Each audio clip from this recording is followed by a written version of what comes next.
안녕하십니까. 6월 10일은 대한민국 민주화 역사에 결정적인 역할을 한 60 민주항쟁이 있었던 날입니다. 서울지방보훈청과 함께하는 우리가 꼭 알아야 할 역사 이야기. 오늘은 우리가 꼭 알아야 할 민주화 운동에 대해서 이야기를 해보도록 하겠습니다. 오늘 도움 말씀 주실 분은 몽양 여운형 선생 기념사업회 이부영 회장님이십니다. 안녕하십니까? 안녕하세요. 네, 여운형 선생님께서는 독립과 자주평화에 아주 엄청난 기여를 하신 분으로 알고 있는데요. 네, 우리 독립운동사에서 몽양 여운형 선생이 차지하는 비중은 아무리 강조해도 지나치지 않습니다. 네. 사실 이부영 회장님 역시 우리나라 민주화 운동에 온몸으로 투신하셨던 분인데 6월 10일을 맞이하는 마음이 좀 남다르실 것 같습니다. 그렇죠. 그 전까지만 해도 전부 다 대통령도 국민 손으로 뽑지 못하고 간선제로 뽑곤 하다가 네. 6월 항쟁을 통해서 직선제 개헌을 얻어내지 않았습니까? 그것도 벌써 30년이 됐네요. 예. 오늘 우리가 함께 만나볼 주제는 우리가 꼭 알아야 할 민주화 운동입니다. 그중에서도 오늘은 60 민주항쟁에 대해서 살펴볼 텐데요. 제목을 저희가 국민들이 지켜낸 민주주의라고 정했습니다.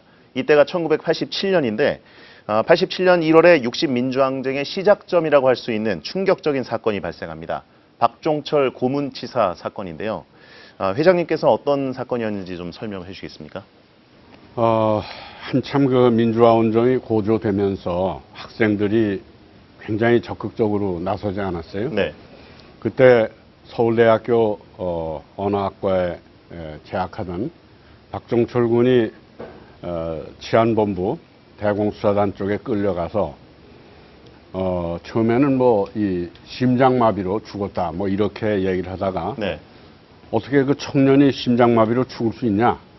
그러니까 대공수사단 박철원 처장이 책상을 탁 하고 치니까 억 하고 죽었다. 네.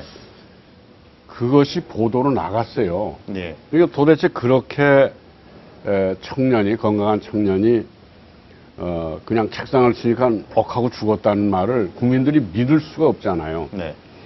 근데 사실 그때 이 회장님께서는 민주화 운동을 오랫동안 하시다가 수감 상태셨는데 그 중요한 사실을 외부에 알리는 게 굉장히 좀 극적인 과정이었던 것 같습니다. 예. 그거는 제가 여러 가지 위험 부담이 있지만 한재동 교도관에게 이걸 알려서 전병령이라는 또 다른 전직 교도관 통해서 김정남이라는 제 친구에게 전달하도록 했는데 쉽게 전달이 안 됐어요.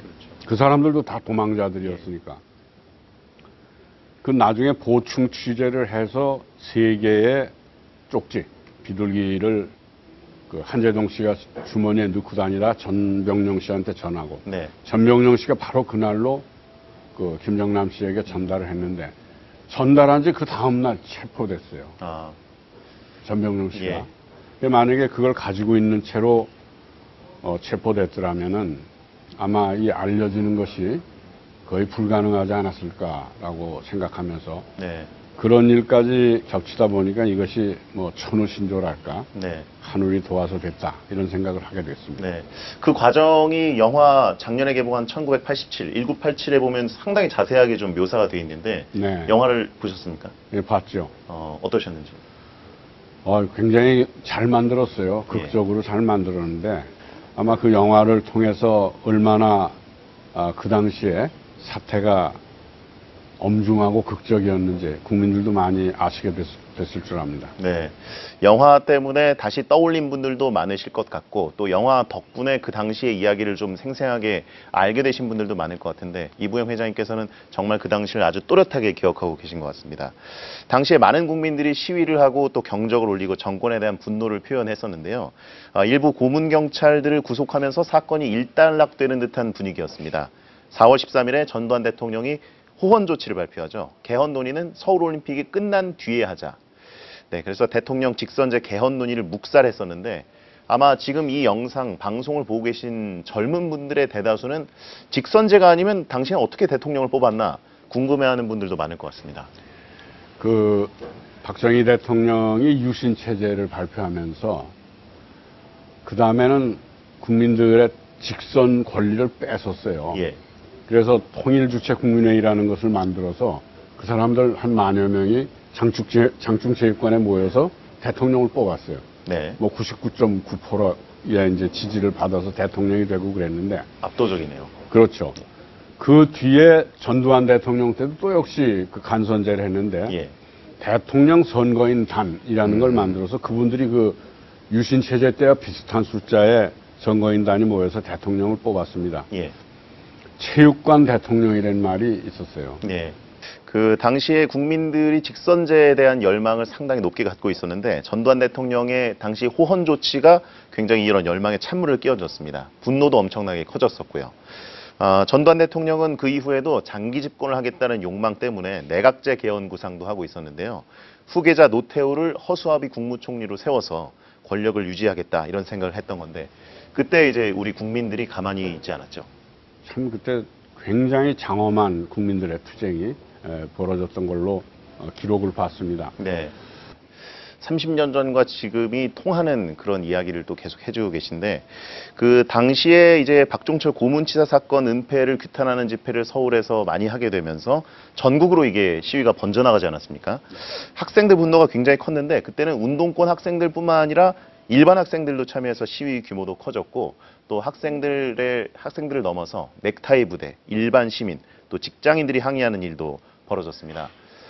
그리고 굉장히 좀 가슴 아픈 사건이 이때 벌어졌는데 6월 9일에 비극적인 사건이 발생하게 됐죠. 글쎄 그 연세대에서 시위를 하던 이한열 군이 예. 경찰의 최루탄 직격탄을 맞고 숨지는 사건이 일어났잖아요. 예. 최루탄을 사람에게 직격하도록 돼 있질 않아요. 네. 이른바 곡사포 쏘는 식으로 이렇게 위를 향해서 쏘도록 돼 있는데 정말 악의적으로 그 시위하는 학생에게 직격탄을 쏴서 이한열 군이 저렇게 희생이 되도록 됐는데 네. 그것이 전 국민의 이 분노를 폭발하게 만든 것 같아요. 예. 저는 그 이한열 군이 세상을 떠나기 전에 6.29 선언이 나왔죠. 네. 이런 걸 보고 이 박정철 군이나 이한열 군의 그 희생이 어떻게 보면은 우리 민주화를 가져오는데 결정적 그 고비가 됐고 그 젊은 희생 제물을 통해서 우리는 고귀한 민주화의 열매를 네. 거두게 된 게 아닌가 하는 생각을 합니다. 네. 그때 이한열 학생이 피를 흘리면서 쓰러지던 모습, 또 친구의 부축을 받는 장면, 영화를 통해서도 보셨겠습니다만 실제로 그 당시에 로이터 통신의 정태원 기자가 그 장면을 담아냈었고 또 이 사진이 뉴욕타임스 일면과 중앙일보에 보도가 되면서 사건이 급격하게 커졌습니다. 그리고 이 사진은 60 민주항쟁의 상징적인 사진이 됐고요. 훗날에 AP통신이 선정한 20세기 100대 보도 사진으로 선정되기도 했습니다. 그리고 6월 10일에 이제 정부는 집회를 봉쇄하려는 시도를 또 가졌었는데요. 제가 듣기로는 그때 6월 10일 날 시위를 준비하기 위해서 시청 앞에 있는 성공회 예. 주교자 성당에 여러분들이 들어가 있었다고 그래요. 네. 그 성당을 겹겹이 경찰이 다 막았죠.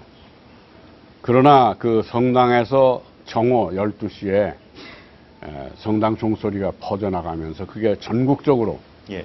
그 타종 소리가 울리고 또 거기 맞춰서 택시를 비롯한 많은 시민들의 차량이 경적으로 울리고 그랬었습니다. 네. 그러면서 이 학생들뿐만 아니라 이른바 그 젊은 직장인들, 넥타이 부대라는 사람들이 나오고 그들이 시위를 하다 경찰에 쫓기면은 그 상인들이 샤타문을 닫으면서 그들을 보호해주고 또 뭐 할머니들이나 이런 분들이 물수건이라든지 이런 걸 준비했다가 최루탄으로 얼굴이 뒤덮인 그 네. 젊은이들이 닦도록 그렇게 해주고 또 물병을 건네주고 뭐 이런 일들이 벌어지면서 시민과 학생 모두가 혼연일체가 돼서 전두환 정권의 그와 같은 폭압 조치를 무산시키려고 노력을 했던 것 같습니다. 네. 굉장히 장엄한 장면이 아니었을까 하는 생각이 드는데요.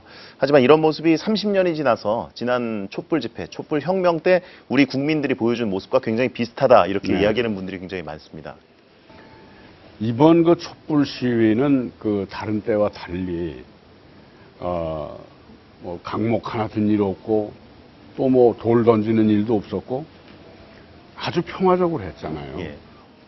아무래도 이부영 회장님께서는 오랫동안 민주화, 우리나라 역사를 온몸으로 또 느껴오셨고 경험하셨고 또 30년이 지나서 우리나라에서 이 민주화가 정말 꽃을 피우는 모습을 지켜보셨기 때문에 여러 가지 관통하고 있는 그 이야기들을 적절하게 얘기를 해주시는 것 같은데 사실 대통령 직선제나 지금 우리가 누리고 있는 민주주의 여러 가지 제도는 처음부터 당연히 시행됐다고 생각하는 분들이 많을 것 같지만 그렇지 않았습니다. 제도 하나하나가 이렇게 역사 앞에서 투쟁이 필요했었고 또 투쟁했던 분들이 계셨기 때문에 현재 진행 중이라는 걸 잊지 말아야겠는데요.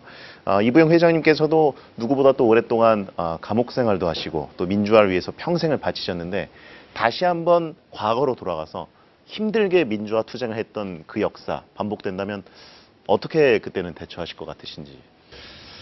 저는 우리가 배운 대로 좀 하려고 노력했어요. 예. 우리나라 대한민국 헌법 1조는 그 주권재민, 네. 모든 주권은 국민에게 있다. 또 민주공화정이다. 네. 이렇게 되어 있잖아요. 자, 6월을 맞아서 전국 곳곳에서는 민주화 운동을 기념하는 여러 행사들이 펼쳐지고 있습니다. 민주화 운동 기념사업회에서도 청소년을 대상으로 한 서울 민주주의 현장 탐방 프로그램 자료집 6종을 발간했는데요. 서울 곳곳에 위치한 민주화 운동 현장을 4개 권역으로 묶어서 탐방 코스를 개발하고 자료집을 발간했습니다.